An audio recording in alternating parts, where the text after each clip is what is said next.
Good afternoon. We're going to get started right away. We're running just a few minutes behind, so thank you so much for your patience and thank you for being here. First off, I want to introduce Stacy to you. Stacy is right back here, and she is our constituent services team member. And you're the constituent, and she will provide you help if you have any kind of issue with any federal component, a regulatory agency, any agency if it's federal. Please speak to Stacy and she can help you. Also, this is an official visit. So please, if you have any kind of political question or comment, save that for another time. This is an official forum for the senator to speak to you and you to talk to him about issues on your mind and not politics. Also, the press, the same thing, no press questions. This is for our constituents. And we thank you again for being here. And I now will introduce to you your Judge Executive, Mr. Jim Ward.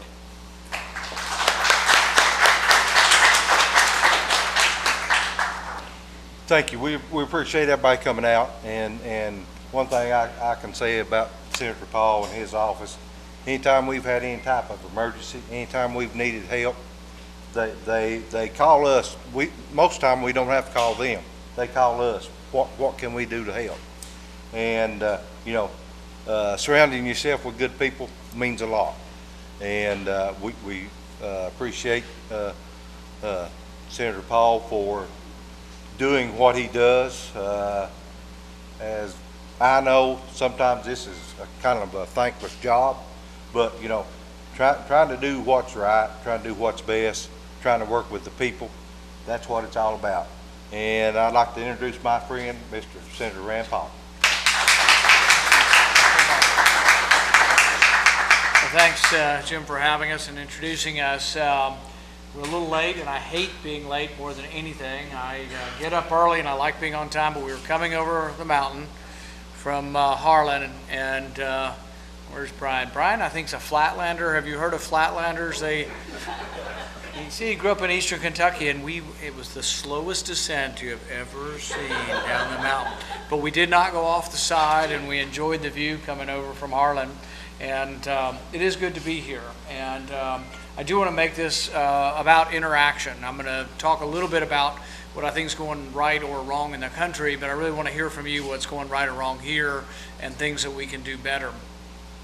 When I got involved with government, I'm a physician and I did eye surgery for 20 some odd years and still do some around the state and around the country. When I got involved, I was worried about the country because I thought we were borrowing too much money. We now borrow $1 million every minute. Just in the next 20 minutes, $20 million more that we borrow. Well, we borrow it from China, we borrow it from Japan, and we got to pay it back. So there is a cost to spending more than you take in. Under a Republican president, our debt went from $5 trillion to $10 trillion. Under a Democrat president, it went from $10 trillion to $20 trillion. So you say, whose fault is it? Republicans or Democrats? Both. Maybe for different reasons, but both parties have done a crummy job at controlling spending. And it isn't that we can't have government, the government can't do things, but I just think they ought to spend what comes in. I mean, we bring in $3 trillion. Could we not live with just $3 trillion worth of government up there? And then I think government's job ought to be to allow us to thrive. No matter what business you're in, government's job ought to be, if it's your local government, keep the peace, law and order and police. If it's your national government, defend the country. Don't let the country be overrun by people. Protect your borders, have some laws, enforce the laws, protect us in a national defense way. But the government really shouldn't be involved with trying to put us out of business. And this has been my real objection to what they've done to the coal industry, is it hasn't been about health or welfare. We can decide on some reasonable regulations. In fact, the emissions from the power plants has been going down for 40 years, some of that from reasonable regulation. But we now have people that are telling us, and I think in a way that really doesn't seem to be too concerned about us, telling us that their goal is to bankrupt us or their goal is to put us out of business. And that shouldn't be the goal of government. The goal of government should be, I should be coming and saying, how can I help your businesses thrive? How can I help your community thrive? What can I do to get out of the way, to get government out of your way, to make your burden of either taxation or regulation less? So I think we should balance our budget. I think we should have the smallest amount of government that can keep the peace and do the things we want. And people say, well, why do we want small government? Well, I want small government because I want to maximize your liberty. When you work and you get your paycheck and you look and a portion of it's gone, that's the portion of your labor, your liberty, that you give up to have government. We've got to have government. We've got to have law enforcement. We've got to have some government. But at the same time, we want just the right amount. We don't want too much. If I took, or the government took 100% of your check, you'd say, well, that's too much of my liberty. I'm not willing to give that up. Well, is 50% too much? So we just have to decide where the balance is, and where's the balance such that we have more job creation. People have said, well, coal's never coming back. Those jobs are never coming back. I actually think that some would come back if we'd get government out of the way. Will it be what it was in 1950 or 60? No, probably not. But I think we can do a lot better. And the first thing we should do is quit punishing, the coal industry or those who work in it, because whether you work in a coal mine or not, we're sort of all interrelated. If you have a restaurant, if you work in law enforcement, you got to have a tax base. You got to have the tax structure of successful businesses in order to have a local government. But we are all interconnected, and we're all on the same side, whether we're owners of business or whether we work in the business. And I think if we could figure that out, that we're all on the same side, and get the federal government to leave us alone, yes, I think some of the coal industry would come back. One of the other things I have proposed, other than trying to overturn the regulations that we've gotten, is I've also proposed something called economic freedom zones. And what this is a dramatic lowering of taxes where there is high poverty or high unemployment. And there's about 30 counties, Letcher County included, that would qualify for this. If it were to pass, we would leave $500 million in Eastern Kentucky every year for 10 years. So it's a little bit different approach. We've had this war on poverty where grants have come to Appalachia for 50 years. But I'm not sure any of them have really brought permanent jobs. The only permanent jobs are those that are profitable. The only thing really sustainable in your community is somebody who makes a profit.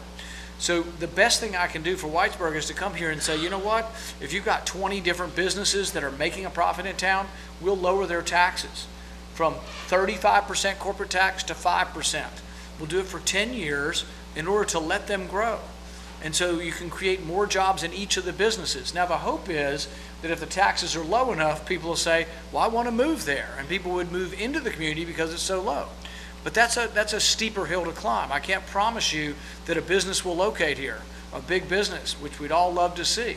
But I can promise you, if I lower the taxes of everybody who already lives here, that your businesses will thrive and you'll have more jobs for the next generation of kids that are born in the community. I actually got a vote on it, but we only got about a third of the Senate to vote for it. But you got to talk about some things over and over and over again until we finally get them passed. So I think we have to end the government's war on Kentucky, the war on coal, and then I think we need to go further than that and start talking about economic development by making this a tax haven. I went to school, my staff told me I'm not supposed to tell you this, in North Carolina, but we won't mention the name of the school over there. But nearby, they had something called Research Triangle Park, and it was between Durham, Chapel Hill, and Raleigh, and the state government, and I think it was mostly state government, just designated it a free tax area, like a tax haven. People always look down on tax havens like they're a terrible thing. Well, if it's outside of our country, we don't want companies to leave and go to the Caymans or people. But what if it was a tax haven in our country and it would encourage people to come? So in that Research Triangle Park, all of these, now they have probably 50, multi-billion-dollar companies located there. Now you say, well, that's a pipe dream. Maybe, but why don't we try something like that? Why don't we designate a large chunk of Eastern Kentucky as a tax-free zone and encourage people to come? And I don't think there's a lot to be lost by doing it, but I think we need to think outside the box and think of something new, because frankly, if I came to you and said, oh, I'm going to bring you $1 million grant, there is no money. We're borrowing $1 million a minute. There isn't any money to be brought. Nobody's really able to do it. Now, people said, well, if the roads were better, we would, and I see the road being built over here. We need more money for infrastructure, but you got to figure out where to get it. And so one of the things I've been proposing is there's $2 trillion in American profit overseas. It's not coming home. It's been building and building and building. It's not coming home. Why? Because we tax it 35% to come home. So if Apple, iPhones, iTunes, they have $180 billion overseas, if they want to bring it home, they got to pay a 35% tax to bring it in. Well, if they're selling iTunes in France, they pay a 20% corporate income tax, and then we're going to charge them 35% on top of that. It just isn't happening. All the money just staying over there. $2 trillion, it's a lot of money. In 2005, we lowered the tax to 5%, and $600 billion came home in 1 year. I have an economist that's looked at this, and he estimates that over $1 trillion would come home. There'd still be some tax on it, 5%, but we'd be getting more than we're getting at 35%, because we're getting zero at 35%. If we lowered it to 5%, this economist says we could bring in $70 to $80 billion in taxes. So $1 trillion in stimulus for the country of real money, real profit, but $70 to $80 billion in taxes that I would put directly into the road fund, because the general fund's kind of a black hole. I'd put it into the road fund where it would have to go into roads and bridges. The other thing that I've proposed is I'd rather build roads in eastern Kentucky than I would in Afghanistan or Pakistan or all these far-flung places. A couple of months ago, I proposed an amendment that would take $8 billion left in the foreign aid fund that's going to foreign countries, and I said, let's just put it in the transportation fund. So I don't want them to borrow more money, but I'm more than willing to take it from a source that I think is less deserving to a source that's more deserving, which is us. We spent over $100 billion in Afghanistan paving their roads, building their schools. Then somebody blows them up, and then we rebuild them again.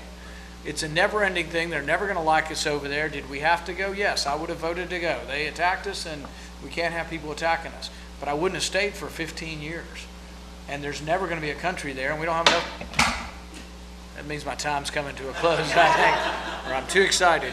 But we need more people who think that way. And really, it's both parties. Because I introduced an amendment not too long ago that said that, I think we're good. I introduced an amendment about a year ago that said we shouldn't send money to countries that persecute Christians. Sounds pretty reasonable to me. We define persecution of Christians as the death penalty or life imprisonment for, things like criticizing the state religion, interfaith marriage. You know the countries where this happens all throughout the Middle East. You can get the death penalty if you can convert from Islam to Christianity. You can get the death penalty if you're a Muslim and you marry a Christian. You can get the death penalty if you criticize Islam, which is the state religion. So I said, well, I can't change their viewpoint, but I certainly don't want to subsidize it. So we shouldn't send any money to them. Do we not have some things we ought to do with that money here at home? We voted, and the vote was 18-2 against me. 18 people on my committee, Republican and Democrat, voted to send your money to people who are persecuting Christians. Now, I don't get that, because I've traveled across Kentucky, I've traveled across the U.S., and I don't care what party you're in, I don't get anybody coming up to me and saying, oh, I really want to send the money to the people persecuting Christians. It doesn't exist, and yet your people continue to vote for this over and over again. So I'm sort of a minority within a minority sometimes, but I want to be a loud voice for Kentucky and for the things that we need to do to fix Kentucky, and particularly to help Eastern Kentucky. I'm going to continue fighting that battle. I hope you'll be part of that, and I don't care what party you're in. If you'll work with us, we'll work with you. Thank you.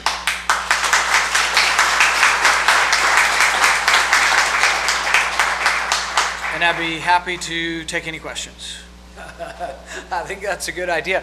And I'll often tell people the good thing about your local government and about Frankfort is they can't really get overextended. You might be able to borrow money or sell some bonds on things if you want to build a school or something, but it's like borrowing a house. You have to balance your debt with what the bond's going to cost and can we pay it. But you don't have a printing press in your county. They don't have a printing press in Frankfort, but we do have one in Washington, and that's part of our problem. Was there anything else you want to say? Anybody else question? Yes. See, the way it ought to work is like I say, it's not that there would be no regulations, but the person regulating the coal should live in your community, go to school with you, go to your church, and realize that if they make the regulations too crazy and put you out of business, there won't be anybody to pay the taxes, to have the school, and to have the police force, and have all the things you need. That's why regulations should be more local. My understanding is it's not somebody who lives in your community that regulates a coal mine. In fact, it's not even our state. So I would much prefer there be a state EPA, because there really should be a balance. You know, the president often says he's for balance, but he isn't really. There ought to be a balance between the environment and the economy. And so, for example, if you're telling me that the water in the creek has to be put back in cleaner than when it came out, and you're making it so hard on what I put back into the creek that it's cleaner or at a lower standard than what the natural creek water is, maybe we could all decide that maybe that's too onerous of a regulation. The other thing is that many of the regulations over time, for mercury, sulfur dioxide, and nitrous oxide coming out of the power plant, EPA will tell you from their own statistics, the emissions have gone down for 50 years. And that is due probably to some regulation. Is it safer? No, it's not. I mean, yes, it's not completely safe to be in a mine, but it pays pretty well, and it's a lot safer than it used to be. And there are some reasonable rules in place. But the people we have in charge now aren't concerned with your safety or your health or your well-being, because they've told us their goal is to bankrupt coal, and their goal is to put our coal miners out of business. So it's a different kind of attitude, and that's what we have to figure out and change in our country, is that reasonable regulations that balance the environment with jobs. My guess is that everyone in this room cares about your local water. Does anybody want anybody dumping chemicals in your water? No. But my guess is you'd make rules that nobody can dump, you know, chemicals in the water, and you would have that, and that you're concerned about it. But my guess is you're more concerned about the water than somebody who lives in Hollywood. They don't care about your water. They think they want to tell you what to do because they think they're smarter than we are, and they're going to come to our state and tell us what to do, or they go to Washington to tell us what to do. But the bottom line is nobody cares more about your health than you do and your community. And you can have some reasonable rules and regulations, but we've let it get out of control. And when they're done with the coal industry, they'll go to the farm industry. They'll go to the oil and gas industry. There will be no end. C.S. Lewis said that there's no end to the torment and the tyranny people will heap on you if they believe they're doing it for your own good. So they are busybodies, but they believe they're doing good, and so there's no end to how much they'll torment us, and we're at the receiving end of that. But something's got to change, because I think it's become desperate in many ways.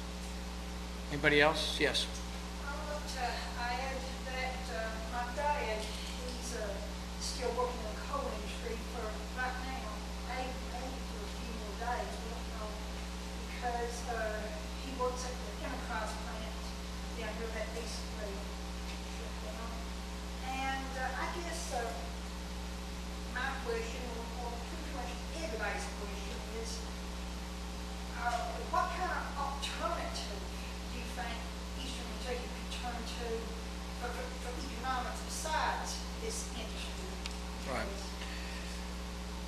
The bottom line is nobody in government knows which industry, and I don't think we should dictate which industry. But I do know that if I leave more money in your county, that you'll do better. So for example, under the economic freedom plans, the economic freedom zones that I proposed, you'd get to keep $17 million more a year, every year for 10 years. So over 10 years, it'd be $170 million would stay in your county. You say, well, that would be great, but what would happen to the deficit? Well, the deficit would get bigger unless we cut some of what the federal government's doing. But my guess is, see, you want your taxes for your local law enforcement, your local taxes pay that, so they may not be able to go down, but your federal taxes, we're doing way too many things. So instead of paving Afghanistan and sending $15 billion to Pakistan, we'd have that money here at home, but then your businesses would have a chance to thrive. Which businesses thrive? You would decide that. So you vote every day. You vote on which gas station, which restaurant, which business survives, and which makes the most money, because the most people go and use their services. So probably you'd get an expansion of some of what you have, but I'd want to make the taxes so low that maybe someone 2 counties over is in a richer county says, you know what, it's beautiful over there, I'd like to go over there, and now that if I make $80,000 and they take $25,000 of it, if I make $80,000 and they only take $5,000 in Letcher County, maybe I'm moving. And the hope is that people would move into those counties. But I do it for 10 years because I think it takes a long period. If you do it for 6 months, or if you say it only exists to new business, sometimes we lower taxes for only businesses that'll move to our community. Well, you can wait a long time for a business to move to your community. You're a small community. You need to help the businesses, the people who have stuck it out, who live here and survive here. You need to help those businesses also. So I'd cut it for everybody. And people say, well, rich people would get a tax break. who doesn't work for rich people? If you're not going to help rich people, if you're only going to cut the tax on people who are poor, you're not going to cut much in tax, and you won't stimulate the economy, but you also won't create many jobs. But I would do that too. I'd cut it for the working class too. I'd cut the payroll tax for both the employer and the employee for 10 years. And that's better than me bringing you some money. If I bring you $100,000 and say we're going to have an after-school program for basketball or something, as soon as $100,000 is gone, it's gone, and nothing gets permanently created.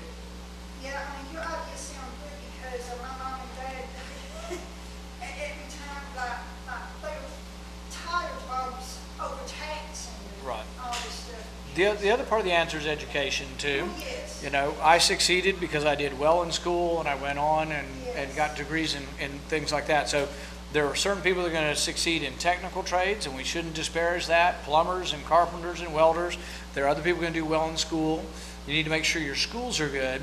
And the one thing that I can't say this enough, that I'm big on promoting is that if you live in a rural community, your teachers are probably good, but you may not have a teacher for every subject you want. Oh, yes. I would connect your community to every place in the whole country through the internet. So if there's somebody teaching calculus in Houston or Bowling Green or Boston, there's no reason why here in Whitesburg you shouldn't have the best teacher in the world. And you'll still have your local teacher, but there may be somebody who understands it even better from another community. And maybe you understand something better than a different community, or you've got somebody here that they don't have in Harlan. We should all be being connected so we have better education through the internet. It's essentially free. The internet goes down to the price per pupil, or the price per bit of information is very, very small. I think we can improve our education, and it may be next year there are 40 kids going into the kindergarten class, and one of them's a genius here.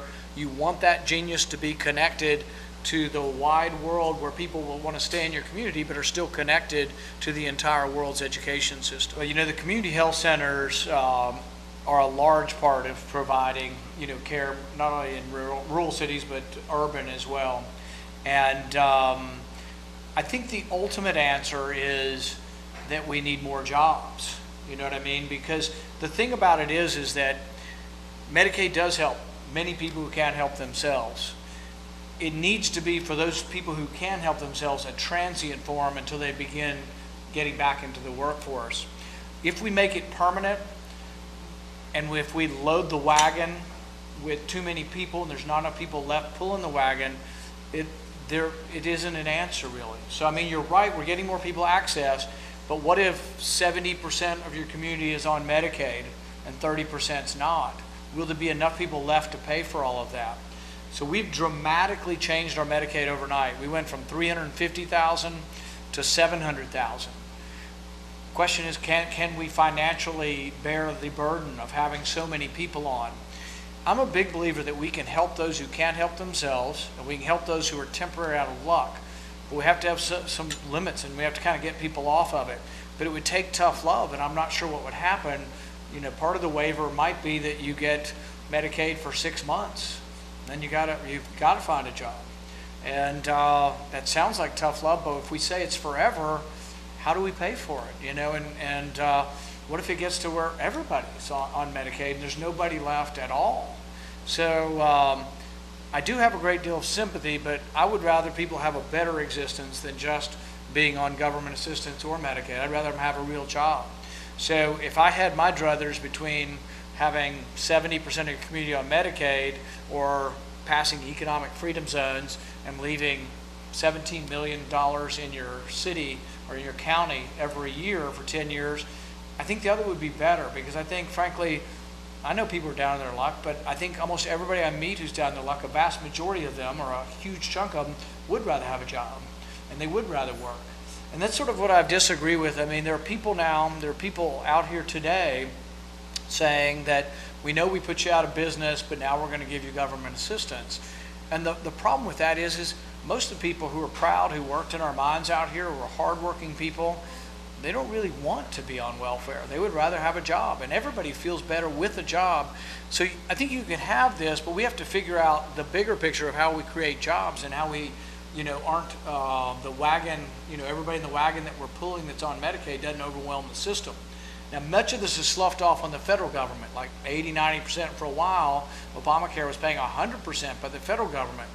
The problem there is we're not really paying for it. We're just printing it up. We're borrowing it from China.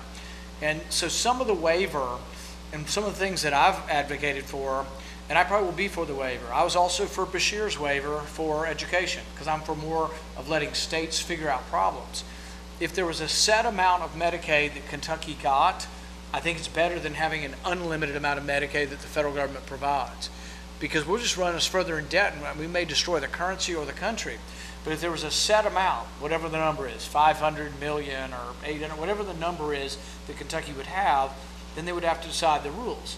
And if you're twice the poverty limit, maybe you get welfare or Medicaid for 6 weeks, maybe you get it for 6 months, but it's a transition to getting off. Same way, if you're on heroin, I don't think people ought to be on methadone forever or Suboxone, but I certainly think methadone and Suboxone are a good transition if they are a transition to getting off of heroin. But I don't know if I've given you completely the answer, other than my hope is really that we work more and figure out more how to create jobs than just how to put everybody on the systems.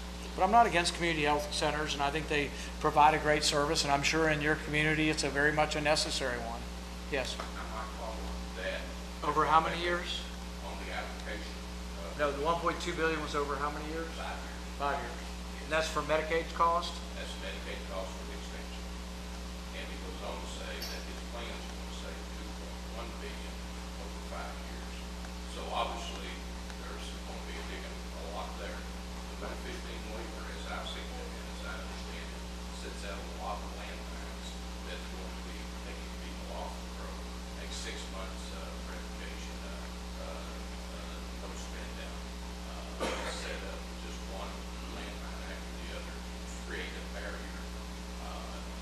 It's going to have a very profound impact on those jobs that you're talking about, because people are not going to have the help.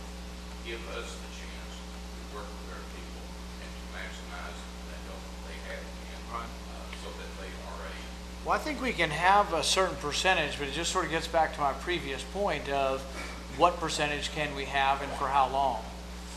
You know what I mean? Because while I think community health service does provide a great service for the community, you know, we can't have the whole community work for community health centers. Someone's got to pay the taxes to support the community health centers, you know what I mean?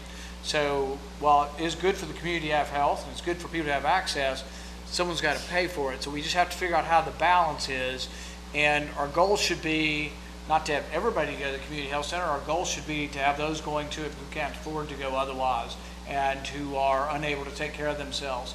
The same way disability or welfare or any of the things we have should be transient for a lot of people. And so what our goal is to try to get them back to work and to try to get people into the workforce and then to create jobs so we don't have so much burden from the government spending. Absolutely, and I don't doubt it. I don't doubt that you're doing good things in the community. The only thing we have to do is figure out how to balance how much can we do and how much can we afford and how do we pay for it. But I think we have to look at the engine of the economy, and the engine has to be chugged up a notch, and we have to have a bigger engine for the economy. And I'll give you an example. Historically, our country had grown at about 3%. That's sort of our average, 3% nation's growth. People say, oh, what does that mean? It's just a number. It was about a million jobs created for each percentage point. So we're growing at 1% right now. If we were growing at 3%, we'd have 2 million more jobs. The question we have to ask ourselves is, we've decided that as a society, we're going to provide for those who can't help themselves through Medicaid, through community health centers and things like that. But we've decided that we also know that there's a finite amount of money and we're borrowing $1 million a minute. So we're borrowing, we have debt, and we have these needs. How do we pay for them? Well, you have to have a more growing economy, and then we have to ask, how does an economy grow faster? Higher taxes or lower taxes? How does an economy grow faster? More regulations or less regulations? Now out here, I don't think it's a tough sell to tell you that we went too far. Not we, others went too far in regulating the coal industry. And I think you can see what's happened with the loss of jobs, which puts more pressure on community health centers and Medicaid. So we have to figure out, maybe has the balance gone too far, and we have to figure out how to rebalance things so we could grow again out here and create more jobs. But the other question is, we have people in our country who are giving speeches around the country saying, we need to tax those terrible corporations more. If we would tax the corporations more, We've got to punish them because they're evil. Corporations are big and they're rich and they're evil. The problem is that's exactly the wrong thing to do, because when you tax corporations more, they go overseas and then there are less jobs. Burger King reincorporated in Canada. Canada's tax rate is 15%. So I know this is a bigger discussion, but it's bigger beyond. I think most of us here probably, no matter what party we're from, believe there is a role for government, community health centers and Medicaid. It's just a matter of, can everybody in it, or should we try to keep it small? How do we make the engine bigger that provides for what you're doing? You know, and it's not just you, it's law enforcement, local government, post office, roads. We got to figure out how to pay for all that stuff. And there are ways to do it. You got to have a strong economy. I think you got to quit sending all your money overseas, paving roads overseas. And we also have to analyze, you know, when is war necessary? We spend $1 trillion on war, and when people attack us, yeah, sure, we have to repel them. We have to make sure they don't have the ability to attack us. But we don't have enough money to have long-term, multi-decade presences in other countries. We've been in Afghanistan 15 years. It'll never be a country. We could be there 1,000 years and they'll still all hate each other and hate us too. And yet we're flushing our money down the toilet doing that. But it's just a matter of figuring out our priorities. Anybody else? Yes. Do you see the legalization of medical marijuana in Kentucky? Do you see that in our future?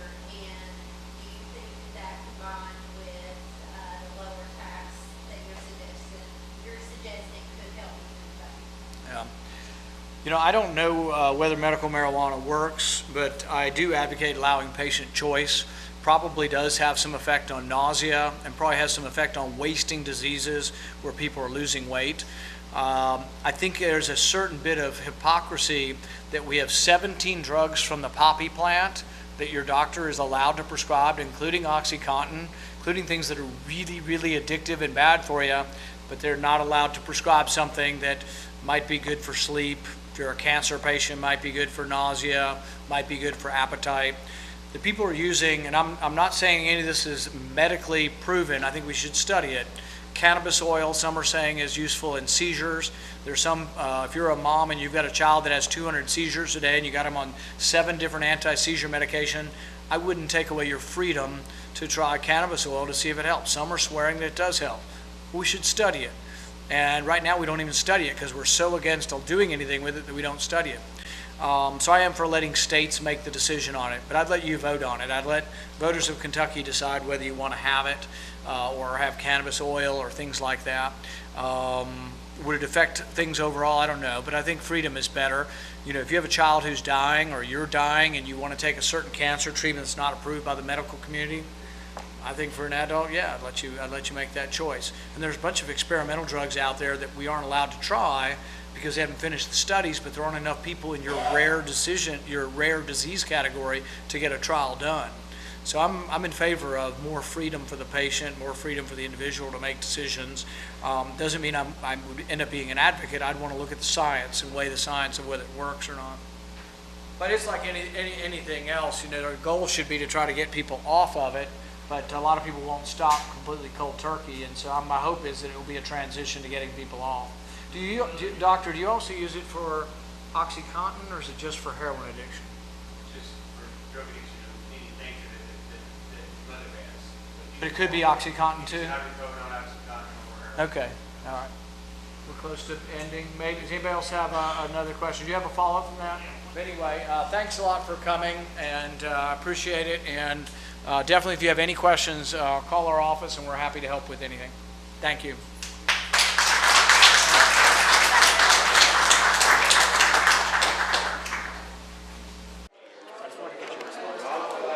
I don't think you can be a friend to Eastern Kentucky or a friend at Cole if you're a supporter of Hillary Clinton. I kind of consider it kind of galling that someone would come out here who's a big supporter of Hillary Clinton, and what did she say? Hillary Clinton said, "We're going to put your coal miners out of business. We are going to bankrupt coal." They also support President Obama. How can they support President Obama and be a friend to Eastern Kentucky? He said he was going to bankrupt coal. And these are people who don't want regulations for health and safety. They have supported regulations to put out of business, to bankrupt one of our leading industries.